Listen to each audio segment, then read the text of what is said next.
La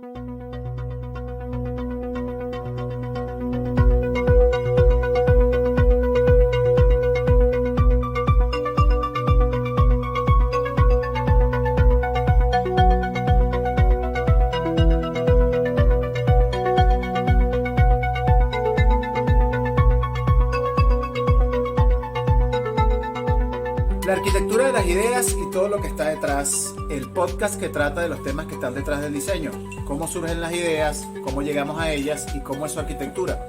Todo esto a continuación. Quienes hablan: Moisés Ágreda y César Figueroa. Episodio 23. Hoy hablamos con el Premio Nacional de Arquitectura 2019, arquitecto FAU UCB, profesor, maestro y amigo, Gustavo Sánchez, el hombre detrás de Arquitectura Nata y el nombre detrás de la destrucción del patrón de lo que entendemos por la arquitectura asistencial y hospitalaria en Venezuela, con el proyecto Premio Nacional de Arquitectura 2019 Clínica IDB. Leemos textualmente, de su puño y letra: me imagino que mi formación como arquitecto se origina con dos referencias marcadas y contrastantes de las vivencias de mi infancia en las casas de mis abuelas. Creo que mi arquitectura actual es la fusión resultante de los dos ambientes, una modernista y otra tradicional colonial. Luego, en la academia como estudiante y profesor, traté de sacar al máximo a mi mejor y más cercana referencia, Villanueva. Ahora, aprendo de la arquitectura de Paraguaná, del Camino a Churuguara, de Siquisiqui, de Quíbor, del Tocuyo, de Carora, de Guarico. Una forma de hacer las cosas que va madurando en función del vamos tierra adentro más que mar adentro. Comienzo a producir entonces una arquitectura donde siempre se reconoce el lugar con diseños que dialogan con el entorno y ceden paso a lo natural, de protectores solares, de tamices de luz, de pieles, vegetación, luz y sombra natural. Una arquitectura con espacios donde siempre cabe una hamaca, modulor o hamaculor, en donde la intención subordina siempre a la composición, resultado de la consulta al técnico o profesional y el usuario común, intuición y pasión, luego la técnica. Se producen diseños de plantas sencillas y alzados dinámicos y complejos. La simplicidad está en las plantas, la belleza en los cortes. Me preocupo más por la idea del lugar de espacio, donde los elementos intangibles siempre se piensan como parte del diseño, para que quede una arquitectura más sabrosa, arquitectura de emociones y no de estilos. Creo que antes de hacer el camino a Santiago, hay que hacer el camino a la Ollantaytambo. Arquitecto Gustavo Sánchez Muñoz. Les recordamos que pueden encontrarnos en Apple Podcasts, Spotify, Google Podcasts, Spreaker, Deezer y YouTube, nuestro canal. Además, en nuestra bio la información de nuestro invitado. Gustavo, bienvenido. Bienvenido, maestro. Un honor. Además de que me encantaría explicar que los trasladé a mi casa para darle fuerza a aquello de que el ambiente y lo sabroso del espacio es lo que tiene más valor en mi arquitectura. Bien. Sí, estamos en vivo desde el apartamento de Gustavo Sánchez. El gallo canta, o sea que es un amanecer en el programa. Eso nos gustó mucho. Y sigue porque está fajado el gallo. Pero, Gustavo, ¿cómo se siente ser Premio Nacional de Arquitectura? Ya que sabemos toda tu dedicación, tanto como profesional, como docente, la eterna lucha de poder hacer arquitectura en este país con un 90% de la paralización del sector constructivo y lograrlo al final. ¿Cómo se siente llegar, Gustavo? Bueno, eso tiene una sola palabra que lo describe. Y la he pensado, pleno, tranquilo. Más que, porque quizás dentro del tema siempre viene la carga, la responsabilidad de ahora en adelante de tener ese peso en hombros, ¿no? Pero al revés, yo más bien me siento liberado luego del reconocimiento porque definitivamente me creyeron el cuento. El cuento se creyó, eso es suficiente. Eso lo digo porque la arquitectura desde un momento para acá, desde siempre, desde que yo estuve cuando yo empecé a estudiar arquitectura, la empecé a estudiar como oyente, ni siquiera había entrado en la facultad porque quería irme a estudiar arquitectura. Y entro con un profesor que se llama Elías Toro. Elías Toro es un tipo que ahora está dedicado, o desde aquella época ya casi estaba dedicado a la escultura. Fue el maestro o el mentor de un amigo que también empezó estudiando arquitectura, Toño Fernández, hijo del Tigre Fernández. No tiene nada que ver con política, por cierto, pero se dedicó a aquella cosa, ¿no? Y él comentaba algunos puntos que me marcaron en clase, que lo repetí yo en las clases de ustedes, lo debes haber oído, que la arquitectura era ingrata y que él decía que él no era arquitecto. Yo no sé si decía que no lo era, yo tenía menos seguridad que él, pero y él decía que no era arquitecto porque definitivamente había que ser como muy o estar muy desubicado, muy loco por eso, o definitivamente nada,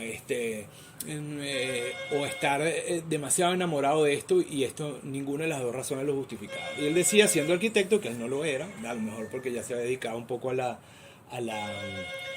parte artística, más a la escultura, pero eso desde mis inicios empecé a hacer como una arquitectura en donde no buscaba ni siquiera reconocimiento. De hecho, el reconocimiento viene en un momento en que yo había dicho, yo mismo decidí que ya con eso me sentía ese pleno, que ya yo había logrado lo que yo quería.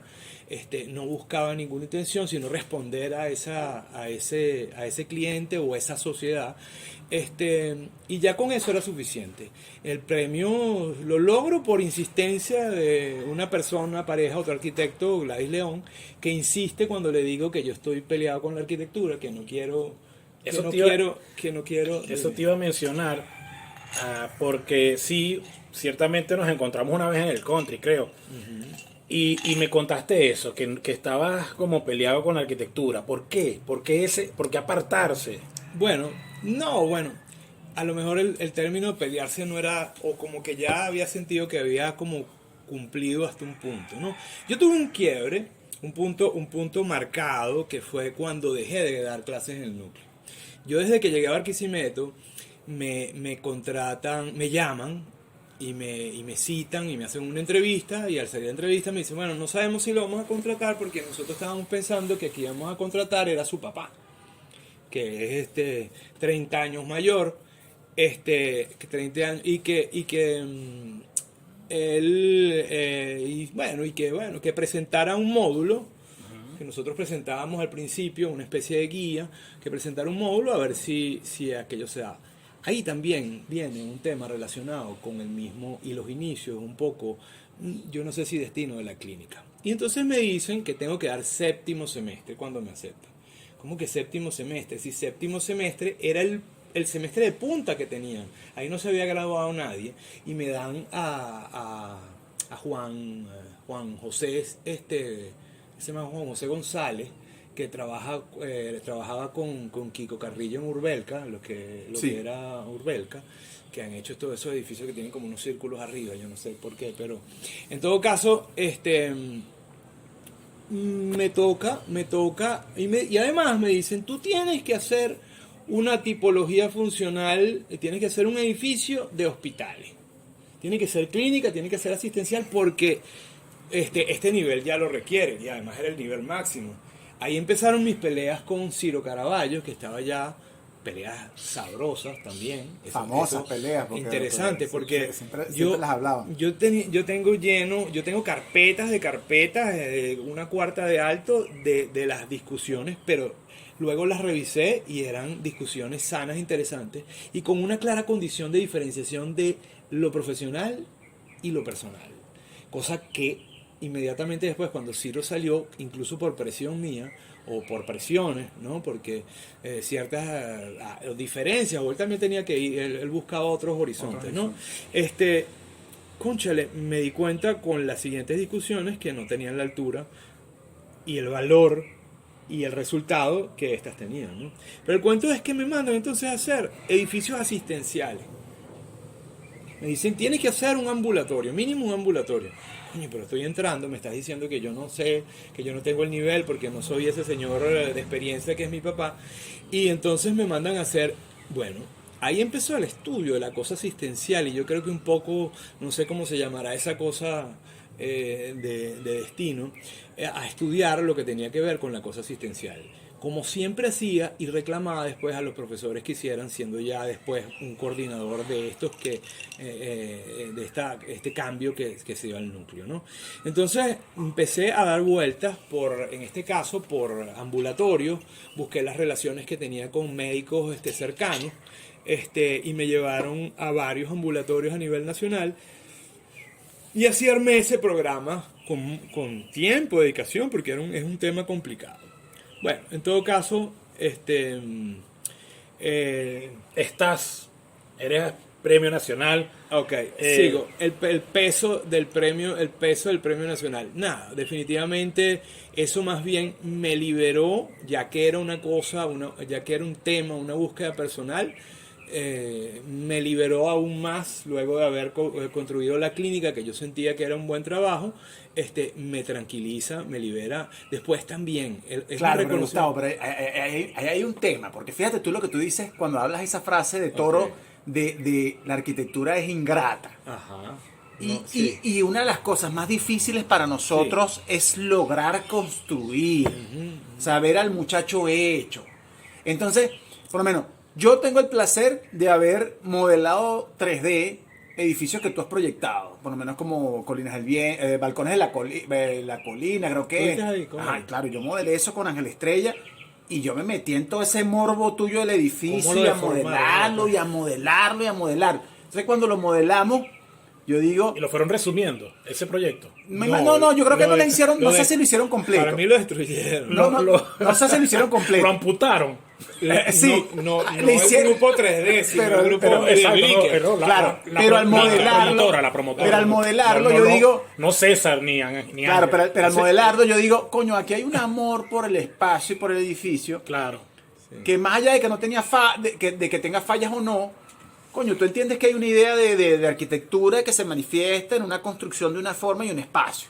Exacto. ¿Entiendes? Entonces, cuando tú logras la clínica, yo digo coño, logré un edificio con más allá de todas las deformaciones y amputaciones, logré un edificio que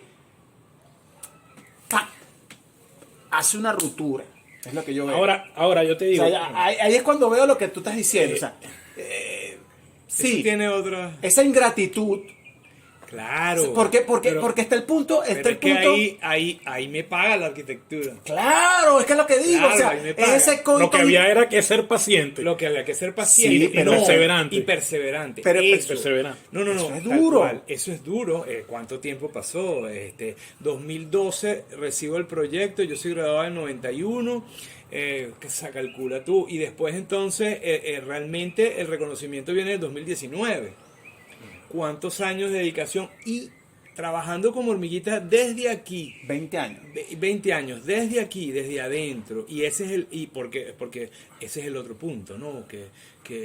Pero, bueno. Ahorita, que sabes que mencionaste hace rato, que con el primer ejercicio que te contratan en la UDE, en donde diste clase y, bueno, donde nosotros recibimos también tus clases, dijiste que era un proyecto asistencial que había que desarrollar. Ahora, entrando en materia de lo que vinimos a hablar hoy, que es el IDB, el edificio, el proyecto IDB, ¿cómo fue el modus operandi del proceso de diseño de ese edificio asistencial? ¿Por qué crees que ganó ese premio nacional de arquitectura? Ok, es perfecto. Mira, a eso iba. Perfecta la pregunta en la secuencia de lo que estamos hablando. Primero que vamos a hablar de lo más sencillo, que para mí, y fue interesante que estuviera en el jurado una persona especialista en clínica, porque justamente el valor está en esa complejidad que nadie ve, que es lo que es una clínica, lograr que se den esos espacios, ese lugar y esa arquitectura, porque se dedica uno a lo funcional. Un edificio donde las estructuras, los esquemas canadienses que adoptamos acá, las estructuras generales de funcionamiento, siempre tenían las tripas, los quirófanos, el esquema de funcionamiento como con anillos concéntricos. Y aquí por una cosa de referencia, ahorita lo comento, se logra sacar esas tripas y darle un valor a no solo un valor del espacio que ayude, que le dé confort al médico, sino también al paciente. Luego de ese reconocimiento, esa cosa mecánica que estábamos hablando, esa cosa fácil de que qué bueno que está una persona que conocía el valor de cómo logras con la dificultad del funcionamiento estos espacios, viene que me tocó. Yo creo que el valor también está, y eso lo decía el jurado cuando se hizo una rueda de prensa informal allá en Caracas, que decían, cuando nosotros nos dimos cuenta que esto estaba en Barquisimeto, es que levantamos las cejas, la cara y prestamos más atención. ¿Cómo es que se da esto y se da en Barquisimeto? Porque además es un tema que yo creo que de valor importante que consideraron este tipo de jurados, ¿no? Que es que lo importante es lo que hace esa arquitectura, la repercusión que tiene esta arquitectura. Entonces estos tipos decían, mira, ya nosotros hemos investigado y nos dimos cuenta que estaba en Cabudare. Y cuando revisamos, Cabudare dicta ser uno de los lugares de crecimiento poblacional más grande de Latinoamérica. Ese tema estaba medianamente estudiado. Y la influencia que va a tener y la repercusión que va a tener esto en ese sector y cómo se va a extender a nivel nacional, ¿no? Entonces, por un lado. Después por otro vino que, un poco retomando más al pie de la letra la pregunta, es que creo que uno de los valores que tiene por qué el reconocimiento como premio es que se logra dar una respuesta de ese asistencial ajustado al caso Venezuela, porque yo no era experto en la materia. Entonces, ¿qué me tocó hacer?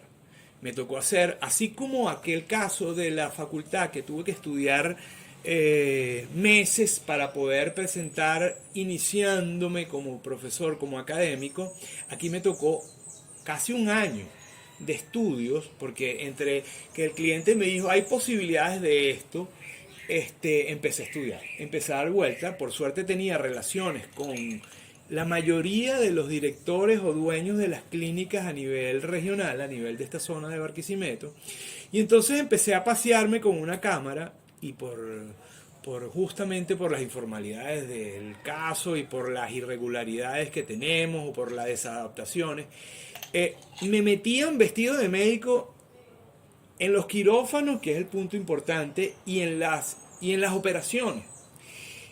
Entonces ahí empecé no solo a revisar, a detectar pabellones que estaban en desuso, desactualizaciones de clínicas, sin mencionar unas o las otras, porque se producen para un momento. Yo estuve atiendo mucho tiempo, antes de entrar en la clínica, o más o menos paralelo, hoteles, que también tiene que ver con un apoyo, para hablar del fundamento que tiene que ver con esto, porque justamente, y las habitaciones de IDB son habitaciones y no son, vamos a decir, lo llamamos la zona del hospedaje, del hotel.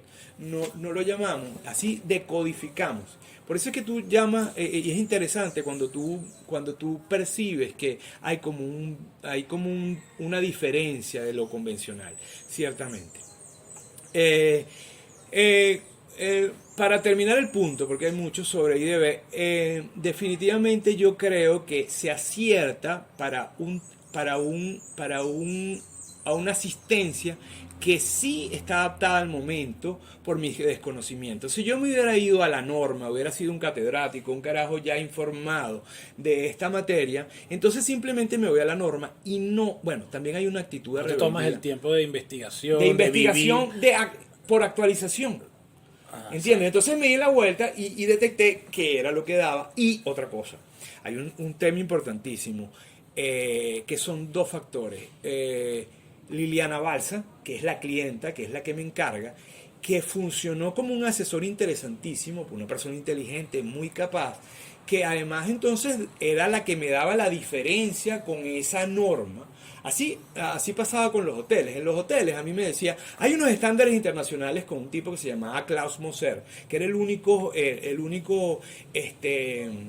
gerente hotelero que había en la zona, porque se van los que realmente eran internacionales, que eso desasistido. Entonces este tipo me decía, los estándares internacionales dicen que un espacio para ser eficiente, para un lavamanos debe tener no más de 1,20, 1,10 y tal, pero es que la venezolana es una tipa que la imagen es más importante que 100 personas de otros lados y necesita 3 metros, no 1,20 para colocar en ese tocador sus elementos, ¿no?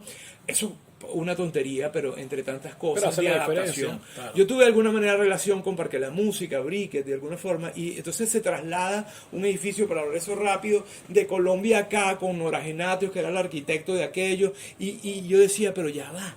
El venezolano no cuida ni el patio de su casa, no va a cuidar aquello y va a costar que eso funcione. Y así fue. Entonces es un asunto de adaptación. La adaptación acá fue la adaptación de momento.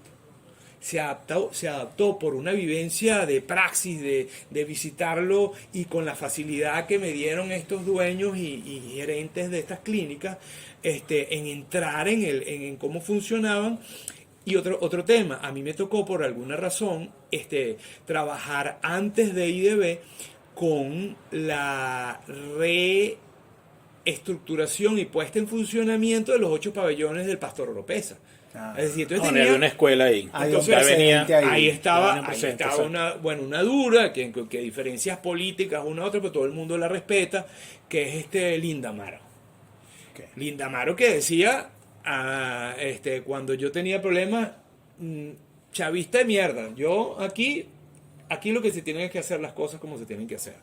De eso aprendí, ahí estudié incluso, porque tuve que hacerlo para unos trabajos que estaba realizando allá, los planos originales canadienses de una estructura esa que yo le hablaba concéntrica, y tuve que levantar 8 pabellones que estaban en el piso.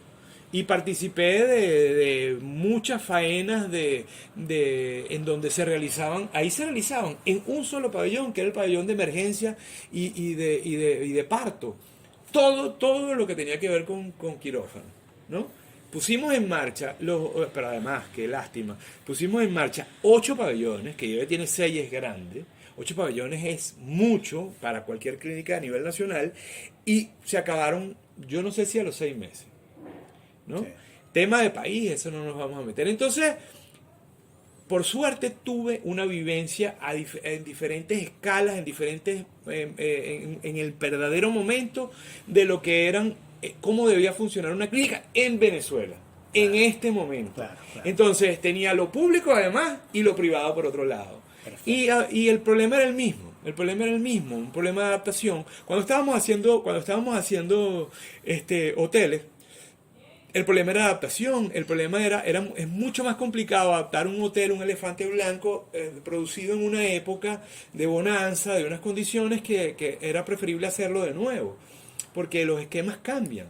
Claro. Oye, y yo creo que también un factor importantísimo fue el cliente, porque un cliente abierto a escucharte y aceptar tus planteamientos. O sea, no siempre se tiene uno esa ventaja de tener un cliente que te escuche. Es un factor muy importante. Pero ahí yo creo... Te sentiste libre en tu ejercicio. Pero ahí yo me acuerdo que entre además, tragos... las limitaciones técnicas, ¿no? Pero... Claro. Pero ahí yo me acuerdo que entre tragos en la celebración del Día del Arquitecto, yo te decía, mira, Gustavo, tú lo que hiciste fue destruir el patrón. O sea, ahorita en este lugar... Nadie más puede venirte con el cuento que un hospital o una clínica tiene que ser el tema funcional, sino que también puede ser arquitectura y también puede ser espacio. Y eso nos lleva a esa destrucción del patrón. Cuando hablamos de la clínica IDB, ya que lo que uno espera de un recinto asistencial es y donde se tratan las patologías del hombre, son espacios siempre dominados por la función. Y el enfoque positivista, o sea, alejarnos de la muestra. Claro. Y de repente nos encontramos con una clínica que se permite hacer de la arquitectura su fin como hecho espacial.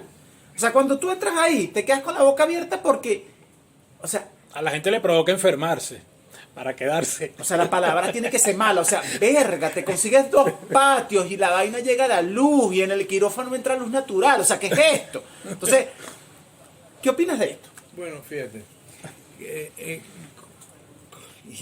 y qué bueno.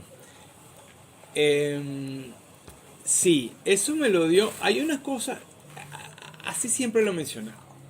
O sea, así como hablábamos, como leías en lo que era, en lo que de alguna manera era mi arquitectura, o lo que yo consideraba que aspiraba que fuera mi arquitectura, porque hay que tener cuidado con eso, pero yo creo que uno tiene que presentarse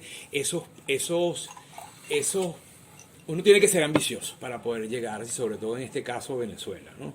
Entonces, el hecho de no tener la rigidez de la norma, sino responder simplemente a una solicitud y entenderla en su condición actual, con sus pros y sus contras, sus dificultades. Ese fue el valor para cerrar ese punto. Ahorita lo mezclamos con el otro, que le dio fuerza. Entonces me atreví. Imagínate tú, cuando tú revisas la norma de un pabellón, te dice, de la zona de pabellones, esto es una zona, en términos técnicos se dice, esto es blanco. Tú pasas de un negro a un gris a un blanco, unas zonas que por asepsia se van controlando. Y entonces te dicen no pueden haber ventanales o ventanas a este espacio. Y IDB tiene el mayor ventanal y el espacio más grande, el boquete que va de cabo a rabo, de piso a techo con casi 3 metros de altura, es el pasillo que da a los pabellones. Bueno, primero porque me desapegué de esa norma y después sabía que eso se podía resolver. Eso siempre ha sido parte del esquema de la cátedra. Cuando allá en la escuela decían, hay unos funcionalistas y unos conceptualistas. Perdón, eso es una mierda. Hay que hacerlo, hay que hacer es una arquitectura con un fundamento, ¿no? Un fundamento teórico, que deseché aquello del concepto, porque debe haber un fundamento teórico y después viene esa prefiguración de variable origen que tiene que ver con esta situación, pero el arquitecto se debe preocupar por las dos cosas, y viene IDB que lo funcional. Entonces, eso, ¿cómo se soluciona y cómo se logra? Con una estrategia. Esto es muy complejo. ¿Qué hago? Lo simplifico. Entonces, ¿cómo lo simplifico? Ya venía con esa premisa que no es mía, es prestada, la belleza está, la simplicidad en las plantas, eso es más del Renacimiento, ¿no? De la belleza está en las plantas, la simplicidad está en las plantas, la belleza está en los cortes. Entonces, nada, vamos a hacer unas plantas muy sencillas, vamos a utilizar en este caso un esquema muy kaniano, en donde claramente diferencio, y ya lo había aplicado, es decir, en otros trabajos. Yo lo hablaba y eso me pasaba a mí. ¿Cuál es el otro caso? Yo empecé a vender unas casitas en Cabudare que se llaman Altos de Bucare. Entonces en Altos de Bucare me tocó ser la secretaria, no sé qué, porque no había promoción, estaba llegando a Barquisimeto, ese era un terreno que me había prometido mi viejo que debía desarrollar. Tardó tiempo, 4 o 5 años en que pudiera tocarlo, lo toqué y nadie creía en el asunto. Entonces yo agarraba el teléfono como aquella propaganda, creo que era Movilnet o Movistar, que decía entonces, señor, ¿qué casa está vendiendo usted ahí? ¿Qué es lo que está vendiendo? No, mire, estoy vendiendo unas casas que la clara diferenciación entre el área a ser servida y al área servida le permiten trancado el teléfono. Coño, qué fácil. Entonces, claro, pasó una semana. Ese discurso a la gente semana, no lo entendía. Ese es el otro asunto de adaptación.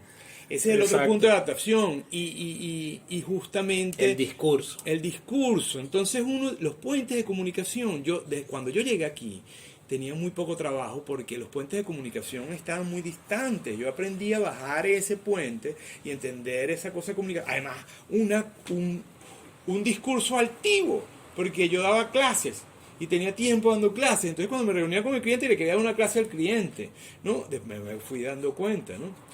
Sí, Ubícame, por ahí no van los entonces tiros. estaba hablando de la casa de Cabudare, y entonces a la siguiente semana que llamaron, señor, mire, yo quiero comprar una casa allá en Altos de Bucare. Ay, mire, señora, ¿y cómo son esas casas? Señora, esas casas son bellas. Le suena como coloquial, un poco informal el asunto, pero es que tienes que adaptarte, y la adaptación no es solo el medio, sino que si esa gente es así, tienes que responderle así, tienes que actuar así. O sea, entonces igual con esas casas me pasó, porque, ¿por qué hablo de las casitas? Porque las casitas, justamente, y de vez no surge nada más del entendimiento, porque tú lo has dicho, no entiendes del reconocimiento, de la información, del conocimiento de lo que es lo asistencial, sino el reconocimiento del lugar, de lo que son la gente de acá, de lo que es este sitio, y de la adaptación a ello, ¿no? Entonces, ellos también me decían, Gustavo, yo encontré que estas casas, oye, tú sí tuviste suerte. Todas estas casas de alrededor, hechas por Bríquido, por el otro, nada se ventila. Aquí parece que estuvieras en un valle, ¿no? Y las casas se ventilan, sabroso. Este es el sitio perfecto.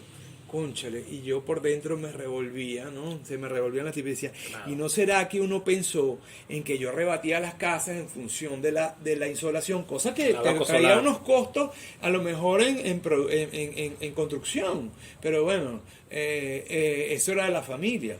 Y claro. Entonces yo lo que quería hacer era mi arquitectura. Y por otro lado, habían ventilaciones cruzadas, o sea, yo estaba pendiente de que se diera esa relación, la ventana y la puerta coincidían unas con otras, y incluso una organización en forma de T, al estilo, hablando ahora de los soportes de aquello Villanueva, en donde yo tenía un esquema, salvando las distancias, aquel es el maestro Villanueva, en donde yo tenía una estructura de funcionamiento de esa casita igualito que en el silencio, okay. En donde la señora se colocaba en una cocina donde veía adelante en la calle a su hijo, o veía para atrás en el patio donde él estaba. En este caso igual. La cocina, esa forma de T te permitía las ampliaciones, el sentir la dimensión siempre con fugas hacia el exterior. Eso es IDB también. Y entonces no solo surge del reconocimiento, tú lo has dicho, del reconocimiento del entendimiento de cómo funciona la mecánica, porque siempre he actuado así. O sea, yo prefiero volar en alto, despegarme, tener un concepto y después entonces aterrizarlo. No, definitivamente, sobre escritos de Eisman, de una cantidad de gente, he oído que definitivamente y de Kahn, que entre la producción, esa importante, ese concepto, esa imagen, y después incluso a plasmarlo en el croquis, acordándome de clases de Sato que son importantes, de ahí también otro comentario de Alberto Sato, que era un profesor importante en historia en la Facultad de Arquitectura allá en Caracas. El tipo definitivamente hablaba, entre uno de los puntos, por ejemplo, está el de Kahn. Él nos comentaba una anécdota, supuestamente, que llega un tipo de California y llama a un pata en el suelo de México y le decía, y ahí está el otro punto sobre lo particular y lo local y tal.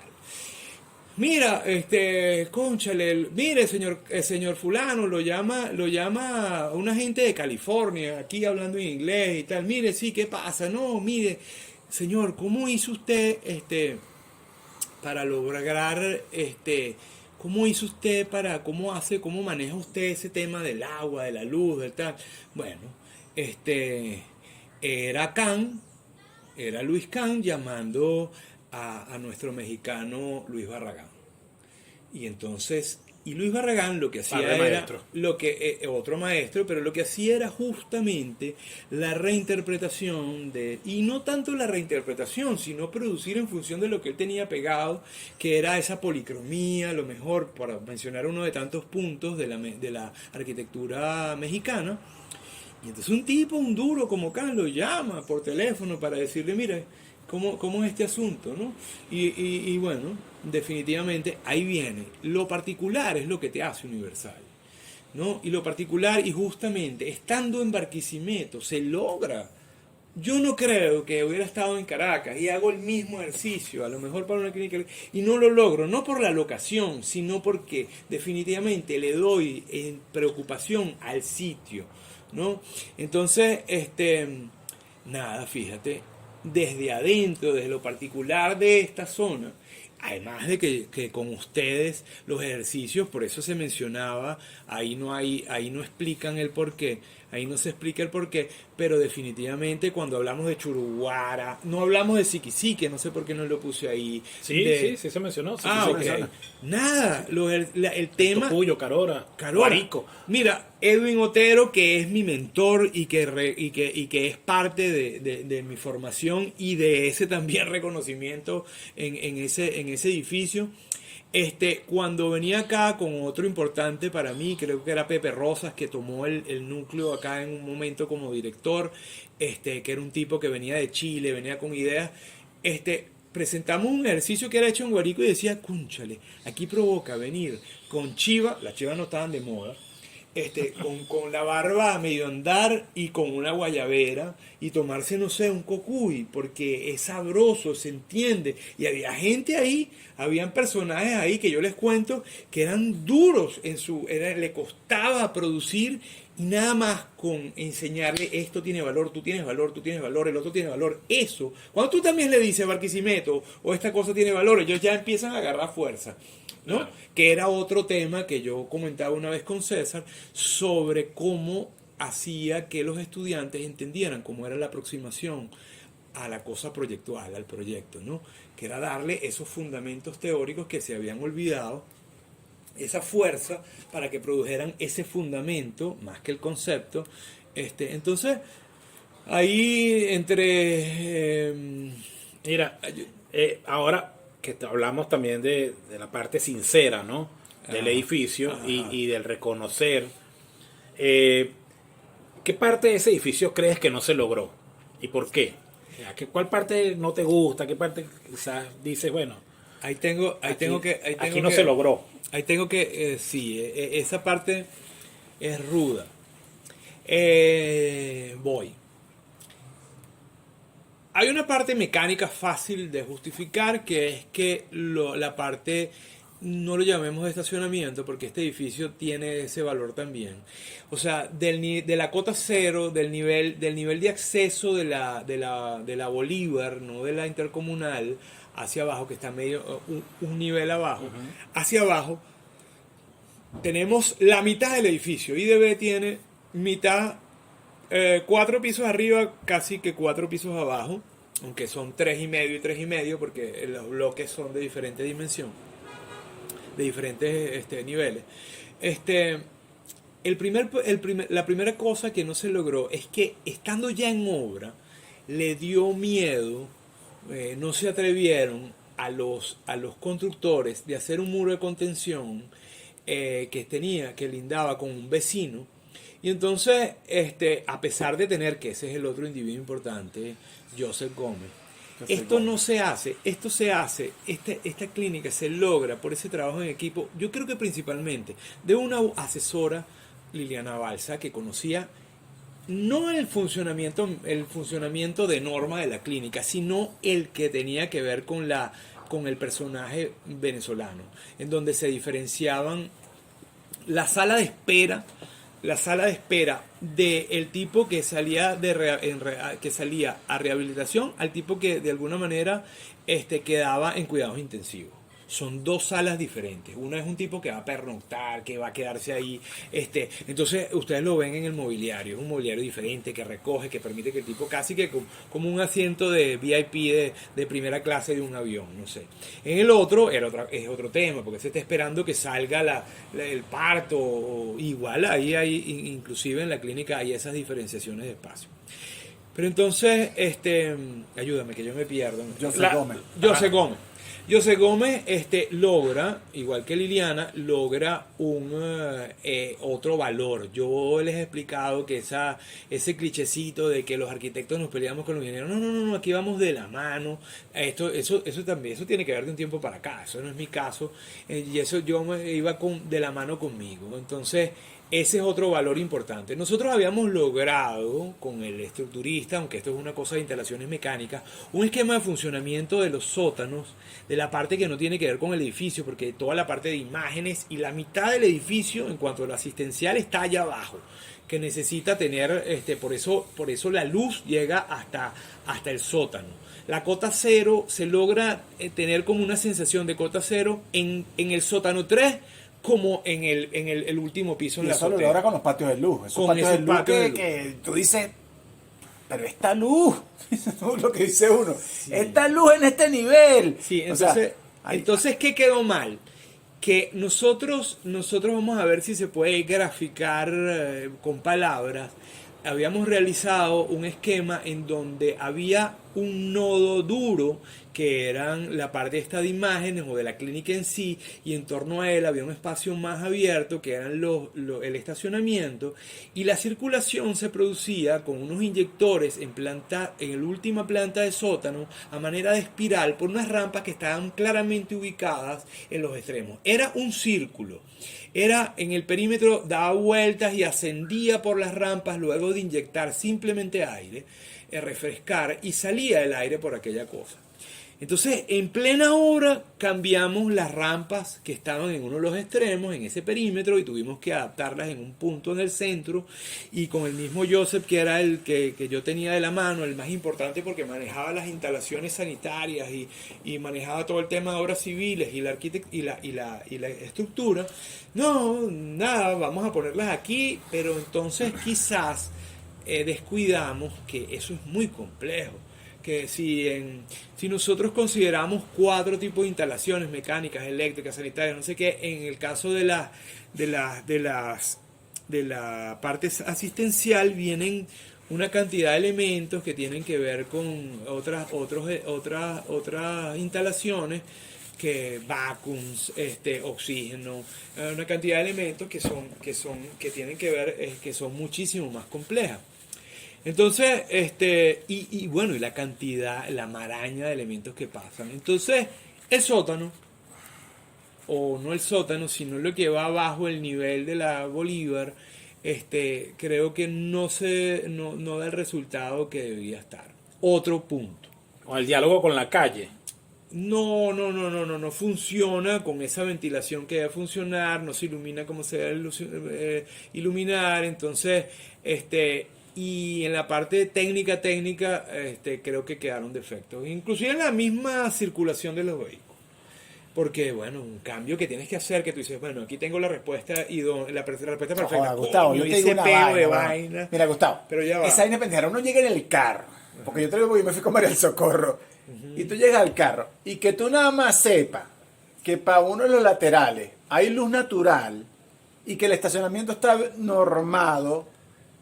Uno no se da cuenta de eso, Gustavo.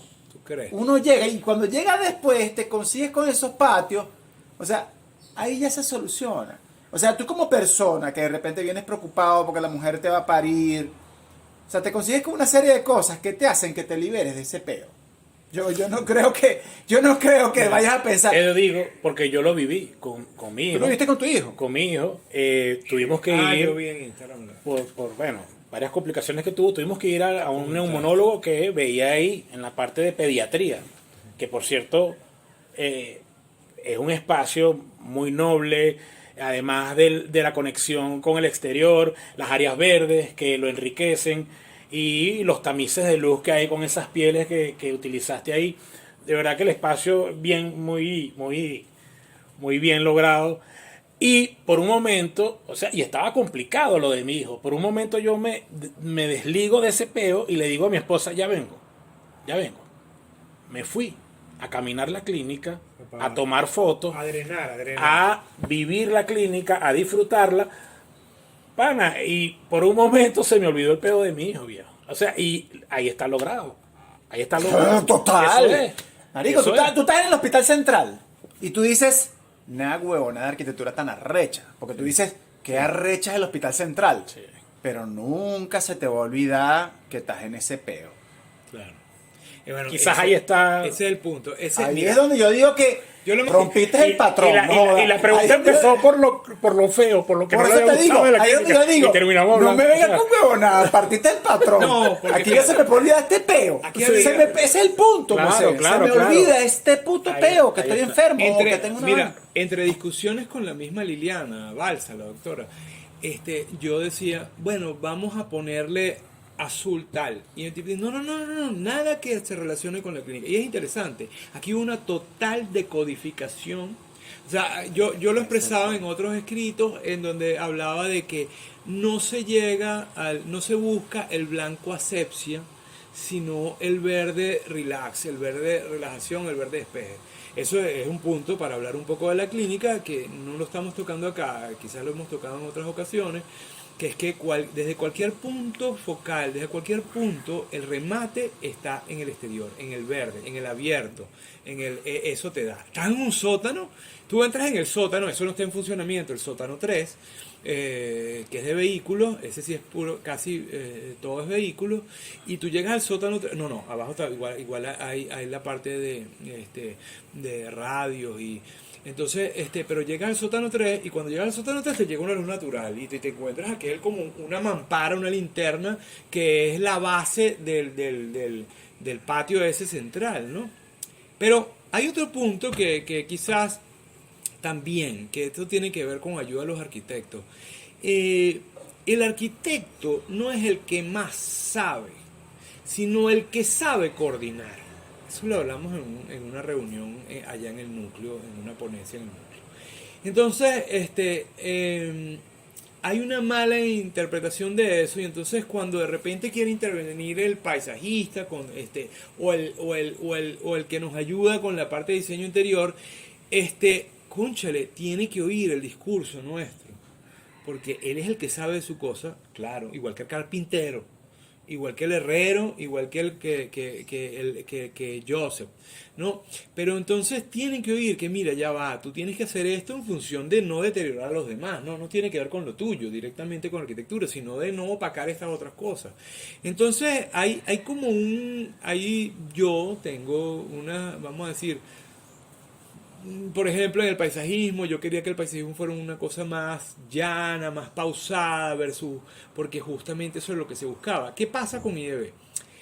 Aparte de que el centro, la cosa concéntrica se rompe y se estira, pero entonces se logra repartiendo los centros de atención en ese... Hay un centro importante que está concentrado en los puentes de comunicación entre el área de ser servida y el área de servicio, pero ya no funciona como aros, como círculo concéntrico, sino funciona como una especie de H, una cosa más alargada. ¿Eso para qué? Para diluir las tensiones. Entonces, ¿qué es lo que te pasa? Que por lo general tú llegas a un área de emergencia y te está la cosa caldeada ahí, el tema tenso, de la gente concentrada en ese punto. Aquí como se estira y entonces tienes la sala de espera y la atención real de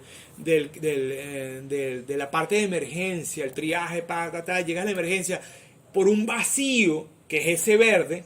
Entonces ya tú te calmas, porque no te para un policía. Yo viví cuando mi papá, y eso cuando fallece mi papá, lo colocan en la policlínica en un cuarto, que cuando iba pasando la tarde, se iba prendiendo la luz y se veía desde el exterior. Entonces era cualquier cuarto, igual que, en cambio, en estos casos, eso ayuda a Liliana. No, había una consideración, el muertico salía, era por un espacio donde había considerado para aquello. Las tensiones se diluían, ahora no en un centro, sino el centro seguía existiendo, pero se extendía y poníamos subespacios de servicio, por decirlo así, porque también por norma te lo dice, a cada 50 metros, así como los bomberos, tienes que tener este espacio de enfermera, así lo repartimos. ¿Te parece cruel que quedemos hasta aquí? Pues queremos que te mantengas conectado y animado con nosotros. No te pierdas el final de la entrevista al arquitecto Gustavo Sánchez, Premio Nacional de Arquitectura 2019. Recuerda, nos vemos Moisés Ágreda y César Figueroa. Y recuerda que puedes escucharnos en Apple Podcast, Google Podcast, Spotify, Deezer y Spreaker. Y sobre todo nuestro canal de YouTube. Danos like, activa las notificaciones y escríbenos tus comentarios. Hasta la próxima semana.